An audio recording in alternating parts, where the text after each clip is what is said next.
l'espace d'une quinzaine d'années en France, on a assisté à une baisse de mortalité de l'infarctus extrêmement spectaculaire, puisque dans les enquêtes qu'on fait depuis 1995, en 1995, la mortalité d'une personne hospitalisée pour un infarctus était d'environ 14%.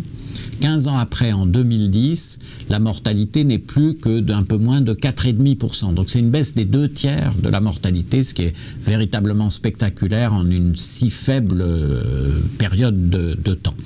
Et cette baisse de la mortalité, elle est due en fait à l'action synergique de tout un tas de facteurs.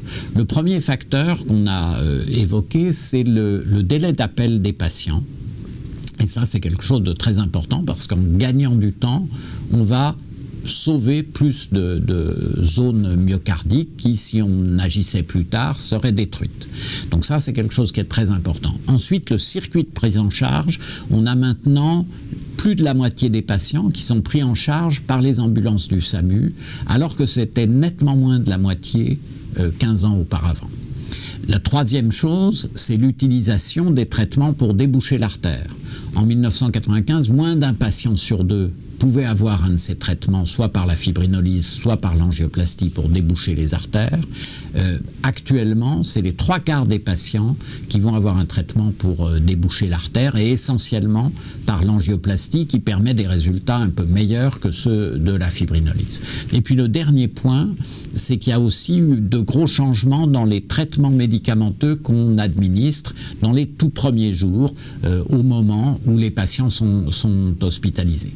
Et quand on met tout ça ensemble, on arrive à ce résultat tout à fait considérable, stupéfiant presque, d'une baisse des 2/3 de la mortalité.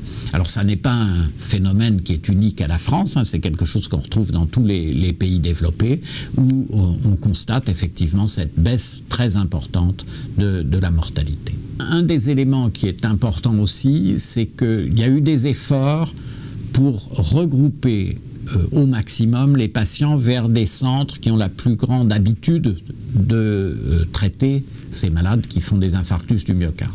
Donc on essaie, dans toute la mesure du possible, d'amener les patients le plus vite possible dans des centres qui disposent de salles de coronarographie et d'intervention qui vont permettre, s'il y a besoin, et en général il y a besoin dans les premières heures, qui vont permettre de réaliser une coronarographie, c'est-à-dire une radio des artères du cœur, et une angioplastie.